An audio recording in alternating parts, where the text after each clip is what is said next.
Lalakad na ako sa kalsada. Nakikita niyo ba yun?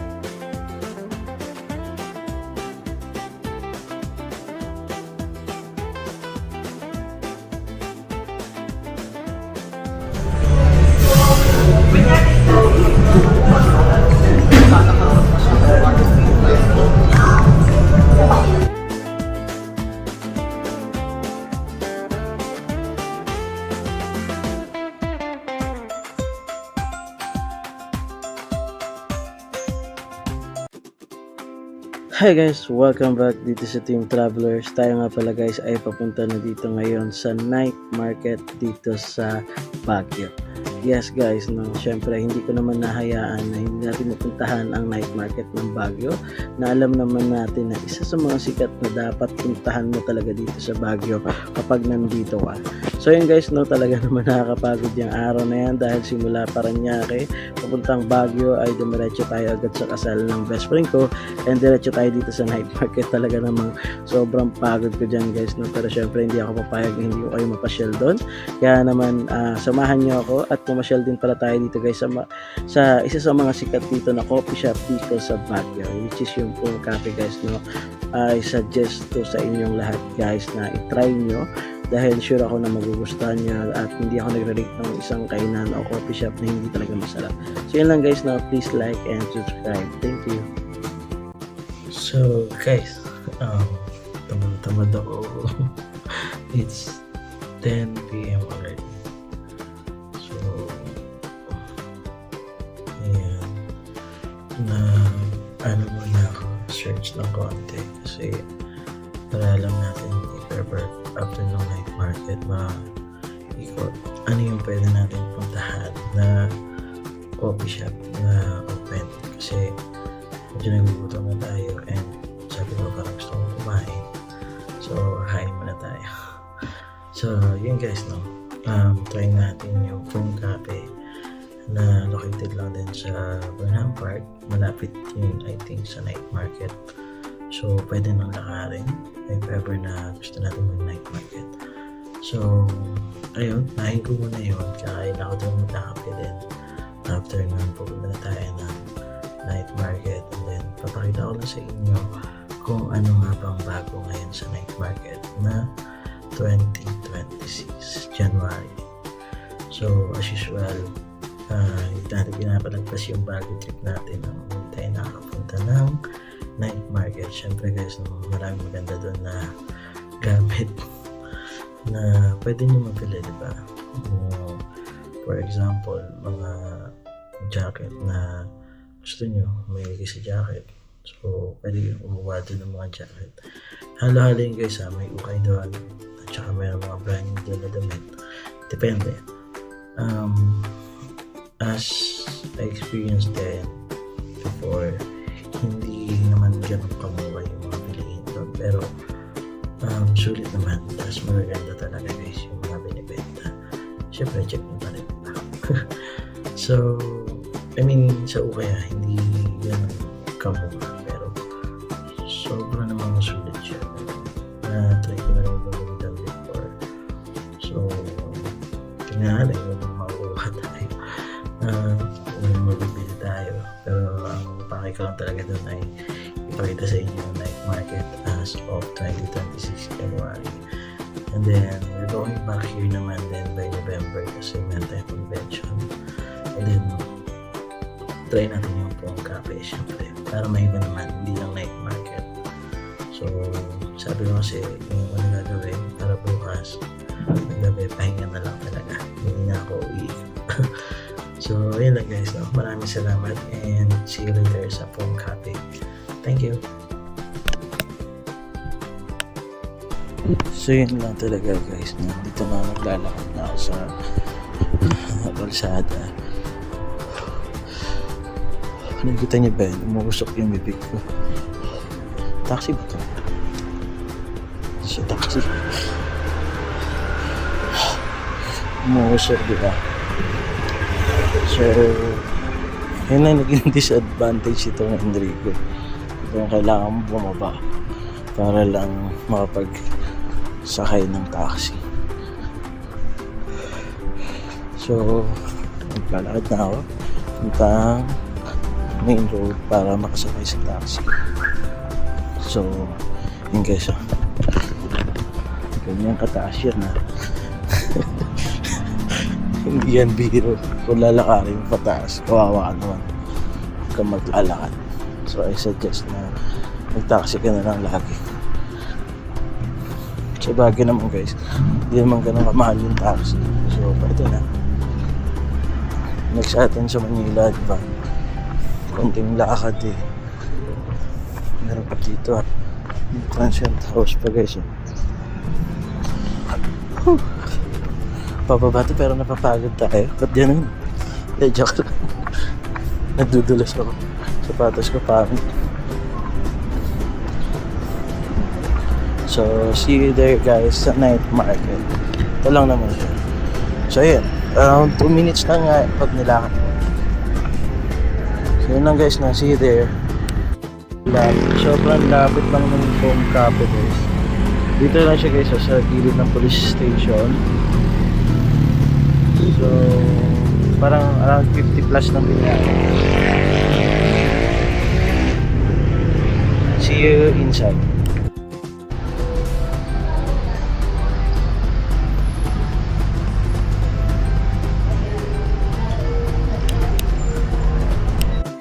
Muna mag-jacket na lang, mag-jacket. Saka mag-slipper. Dali, walk.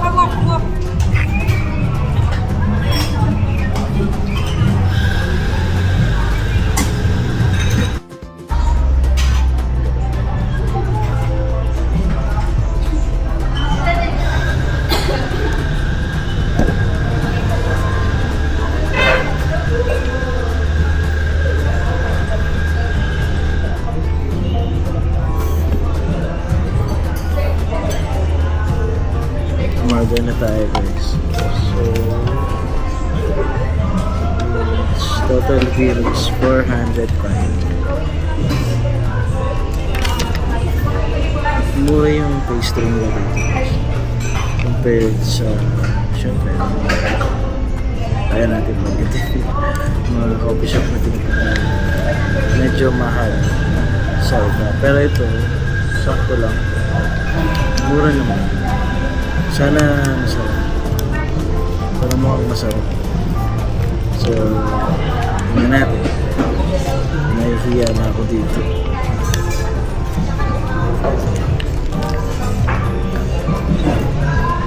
Update ko kayo mamaya.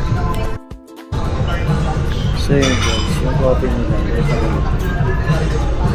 Pinahalo daw pa dito.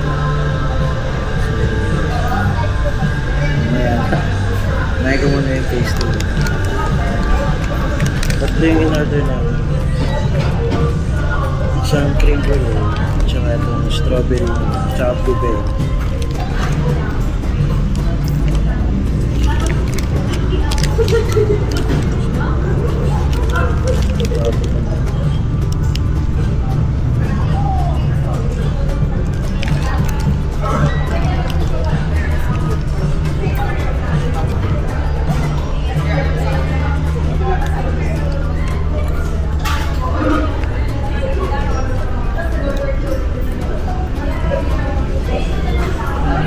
Gusto nyo try guys. Try nyo na, masarap. Pwede nyo ito pa bago kayo mag night market o after nyo mag night market. Siguro mas maganda after night market. Parang baliktad ako.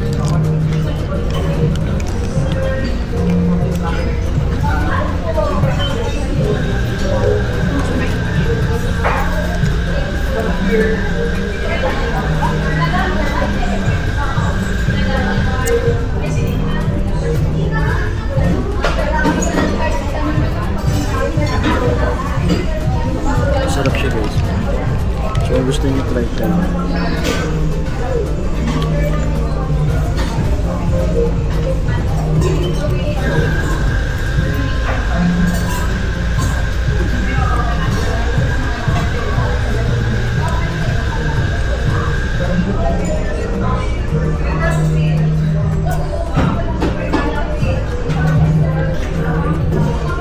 So, tayo nagkamali ng in-order. Sarap. Yung mga review sa kanya, mukhang totoo naman.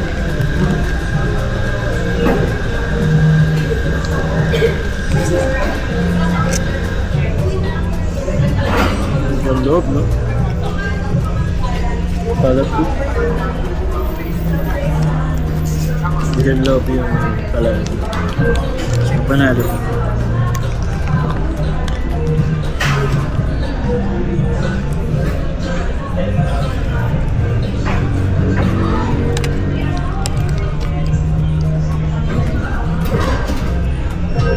So kung kagaya kayo, ang hotel niyo mas malapit sa Crown Legacy. Hotel niyo yung Enrico. Pwede niyo itong araw-arawin. Araw-arawin. Pwede niyo i-try. Masarap kasi talaga siya.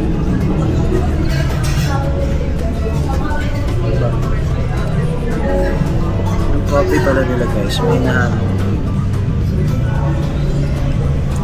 Naalala niyo yung mga vlog na iba, nasa ibang bansa, di ba? Nahalo.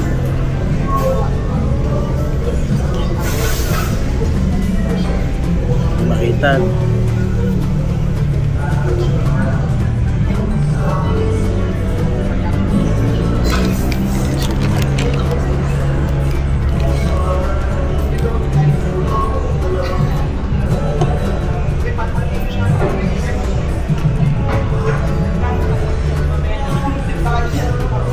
Kaya halo. Gusto niyo, gumawa kayo ng mukha, no?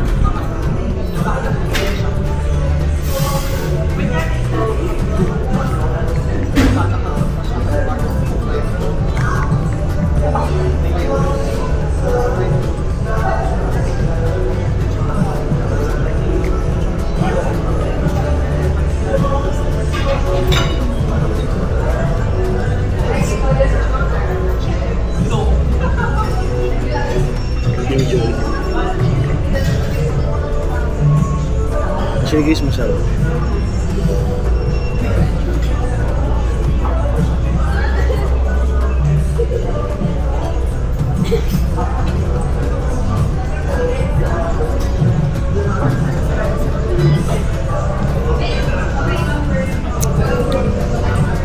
Nahihiya ako. Saniban niyo ako, Mark Paragas.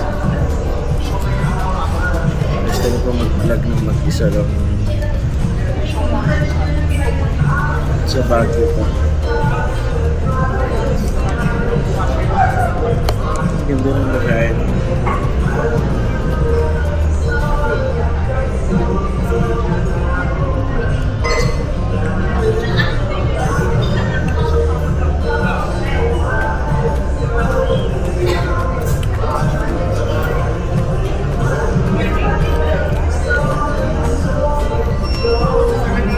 I think guys, totoo yung sinasabi sa review.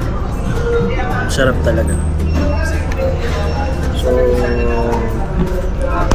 hindi ko pa natatry yung food nila. Siguro ba tayo umuwi ng Manila, try natin yan. Dito kasi sa kabilang table, may pagkain sila. So, try natin sila na. Pero ngayon, ito na. Actually, masarap. First time ko ulit makakain na donut na hindi tinigang.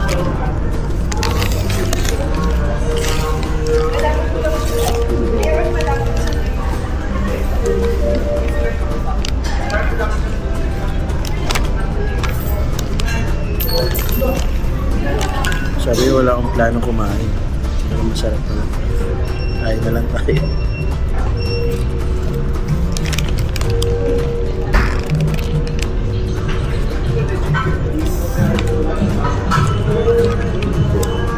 Yung strawberry nila.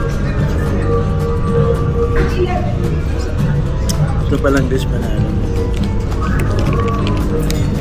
Tapos yung signature phone coffee daw. Ito yun. Sarap din.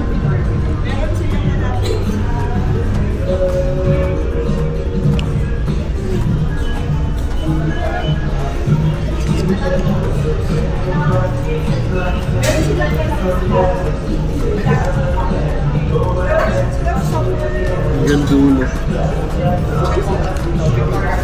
Hindi siya Angel's Burger.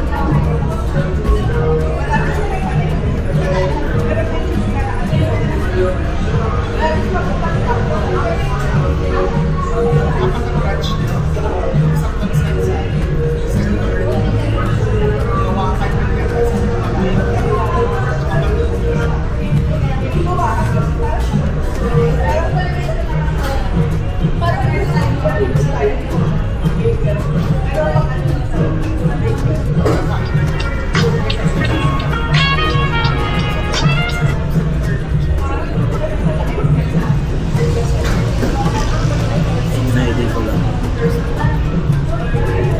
Ang sarap guys. Sulit hanggang dulo, may palaman.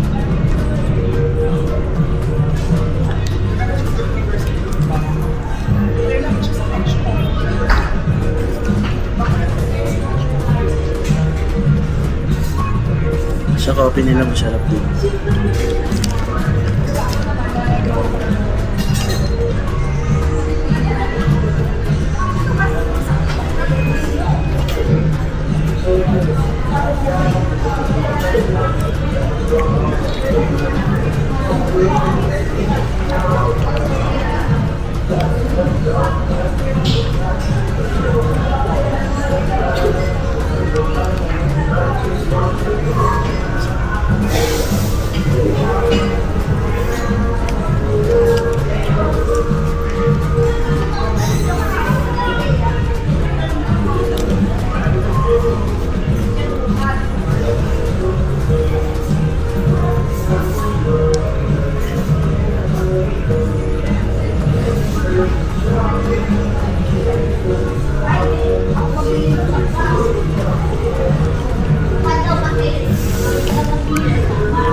So yun guys, siguro I could say highly suggested tong from coffee. Tapos mag night market kayo after. Ito palang solve na, parang gusto ko na umuwi. Sarap naman eh.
hindi ko na gusto i-try yung dalawa.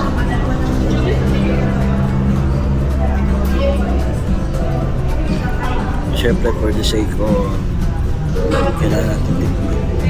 Tikman ko na lang yung dalawa. Pero yung coffee guys, masarap promise. Ang sarap maglakad papuntang night market tapos kumain. Kung nagko-coffee.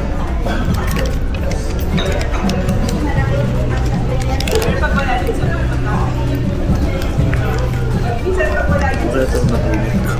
Kasi pinatake out ko guys kasi hindi ko alam kung mauubos ko.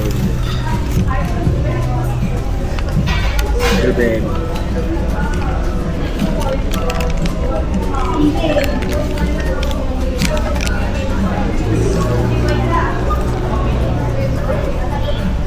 take out ko pa, masarap naman pala. Hindi, joke lang. Titikman na lang natin, tapos uwi na natin.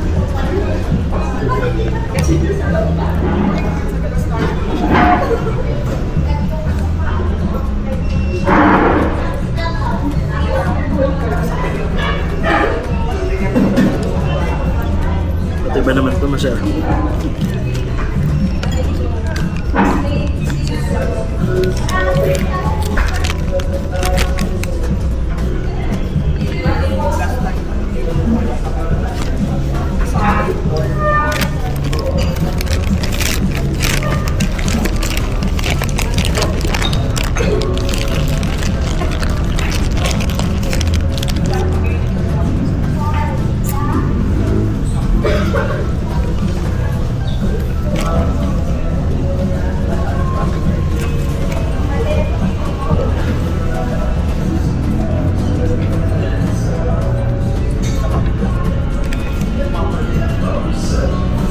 So, sarap din yung blueberry. Tapos, ito, hindi ko na inubos guys hindi dahil di masarap. Masarap talaga. Nakadalawang kagat nga tayo. Ayoko na nga eh. Then, try natin itong cream brulee nila. Ito na yung last. Tatlo kasi yung order ko. Mura lang ito guys Para na sa price nyo kasi yung lasa dito.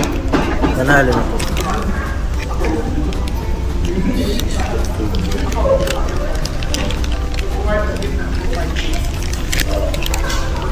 Lagkit.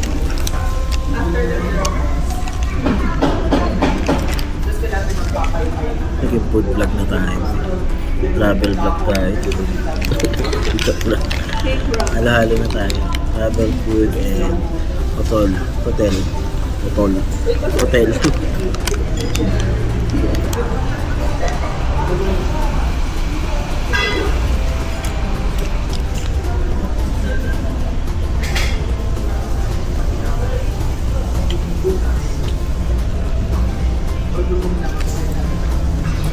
Masarap. Hindi siya sobrang tamis. Sakto lang. Ano nga yung sikat sa Paranaque? The Good Pastry, di ba? Galing tayo dun. Sobrang tamis ng mga donut ko. Yung pastry nila. Pero this one guys, sakto yung balance ng tamis at saka yung cream nila. Hindi overpower yung sobrang tamis.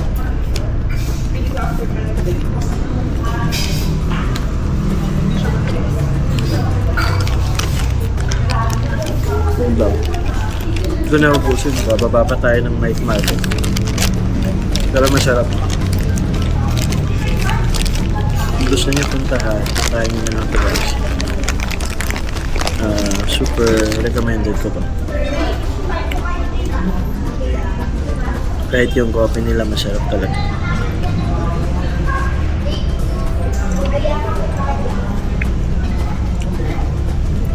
So yun lang, no? See you in night market guys. Palobat na ako. And tingnan natin kung anong bago doon. So yun lang. Thank you. Ay wait lang. Nakita nyo na ba yung loob nito? Yung loob nito guys ito.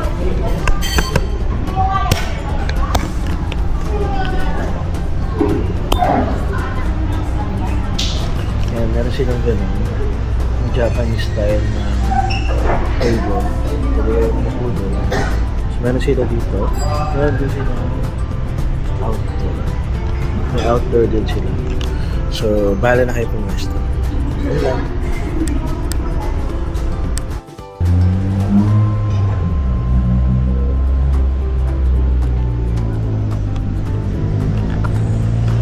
So, yun lang siya guys.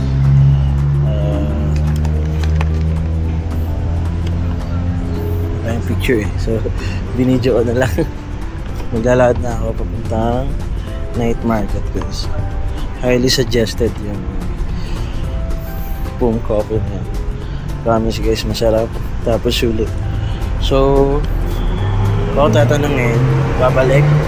Yes, babalik ako. Babukas o araw-araw. Di ko alam. Depende. So, dito lang yung puntang night market. Lalakarin nyo lang yung pababa. Tapos, dire-diretso na yun pa night market. Tapos, yun na yun. So, safe naman dito guys. Wala akong problem. So, may mga pulis. Tsaka maliwanag yung daan. So, yun lang guys. No? Update ko lang kayo kapag nandun na tayo sa night market. Palobat na yung camera. Para makita nyo naman. Yun lang. Thank you. See you there.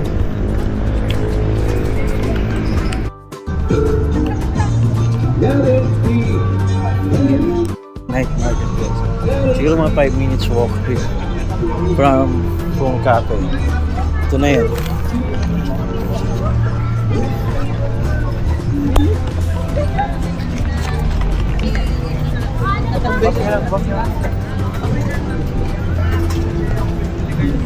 Pero di na ako kakain guys. Nakita ko na lang sa inyo.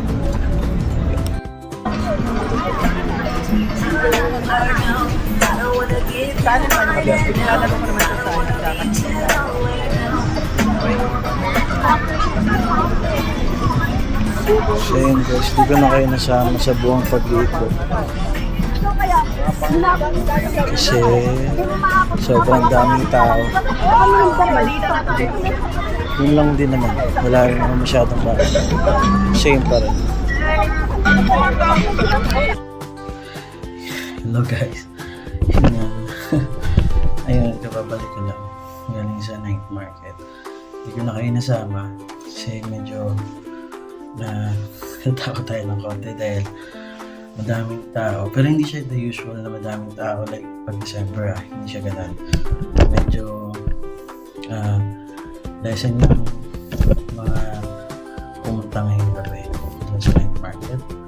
Or siguro kasi 11 nakakapumunta. Kaya ganun.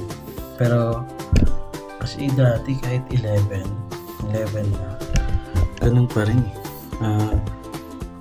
tawag doon, maraming tao. Pero this time guys, no, so pag pupunta pala kayo ng January tapos gusto nyo mag night market, masasuggest ko siya kasi hindi siya ganun sobrang crowded.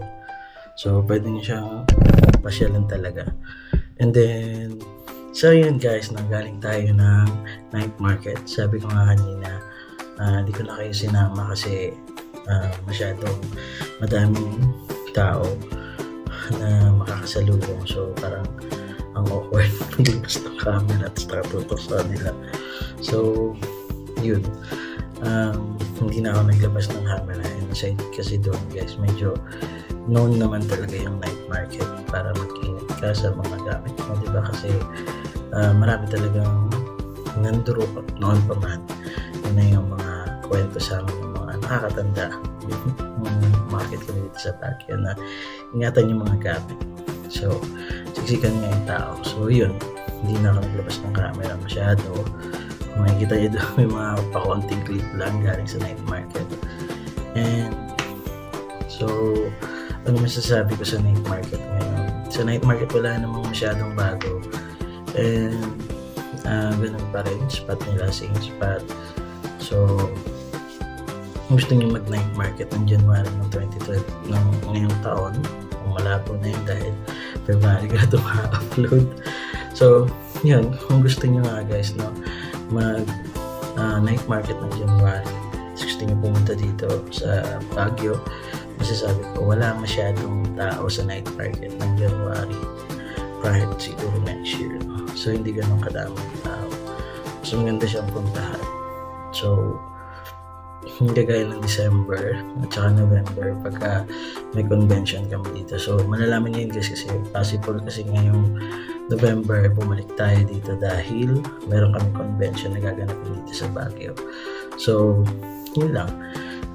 Regarding naman guys sa Pomco Cafe ba yun? Pomco Cafe. Guys, highly recommended. Masarap yung coffee nila doon. Masarap din yung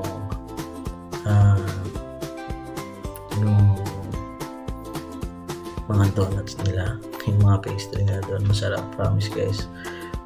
Tatlong in-order natin doon. So, pumili lang ako syempre ng favorite ko ng mga flavors. And syempre, of course, yung nire-recommend nila. So, I try yung coffee nila na signature coffee daw nila. So, tama naman guys, no? Masarap talaga yan. So, thank you kay ate na nag-recommend. And then, yung donut nila na pinili kong flavor is blueberry and strawberry. So, parehas guys, masarap. So, hanggang dulo, pagkagat mo, masarap pa rin, may laman pa rin siya. Hindi siya tinapay. So, ganun. Yan yung level. And then, doon naman sa cream brulee ba nila yun na donut. So, ganun. Masarap din. So, kung gusto nyo i-try guys, no? Siguro mas magandang pattern. Hindi yung ginawa ko. Baliktad yung ginawa ko. Yung ginawa ko kasi guys, ito. Nag-phone cafe muna ako bago ako napunta ng night market. Which is good din naman. Kung hindi gusto nyo gawing pattern. Kasi malapit na siya guys. No? From phone cafe, maglalakad lang kayo siguro mga around 3 minutes. Akit kayo ng tulay, then baba kayo dun sa night market. So, I think 3 minutes lang yung paglalakad doon. Tapos, ano pa ba? So, pwede nyo rin naman gawin guys, no? Unahin nyo muna yung night market. So, from night market, akit kayo ng tulay, tatawid kayo doon sa McDo. Pwede rin sa McDo, lalakad lang kayo pataas. Diretso lang yun hanggang malagpasan nyo yung Shell. Pag nalagpasan nyo na yung Shell, nandun na yung Home Cafe. So, yun guys, maganda siyang gawin siguro ganun kasi after nyo nga naman mapagod sa night market, magkakape kayo tapos kakain kayo ng masarap na pastry. So, para sa akin, mas maganda yun. Siguro doon tayo mag-stay pag pauwi na tayo kasi 10 PM yung flight din. 10 PM yung pabalik natin na bus na sasakyan natin na solid ride. So, yun lang guys. No? Siguro pag pauwi na tayo, doon tayo tatambay kasi 10 PM pa yung natin, yung bus natin pabalik ng Manila sa PITX Parañaque. So, baka doon tayo magantay. Bukas, ang agenda natin guys ay pumunta tayo sa Dragon Village pa yun. Tapos after dun sa Dragon Village, syempre gusto ko kayo pasyal sa Mines View, the Mansion, Wright Park, and then Botanical Garden. Tatry ko yung Mines View, Hyde Park, Mansion, Botanical Garden. Yung apat na yan, try ko kuhain after natin ng Dragon Village. So, bali 5 agad yun. Tapos, after ng Botanical, tatawid lang tayo sa kabila. Papasyal ko kayo doon sa discover kong kainan na merienda yun guys. For only 228 pesos daw sabi. Merienda yun, Andy. So, tingnan natin kung sulit siya guys, no? So, yun lang. Maraming salamat. Thank you sa panonood nyo. And bukas sasama ko kayo sa breakfast natin. Tingnan natin kung sulit ba o hindi. So, yun lang guys, no? Maraming salamat. Thank you.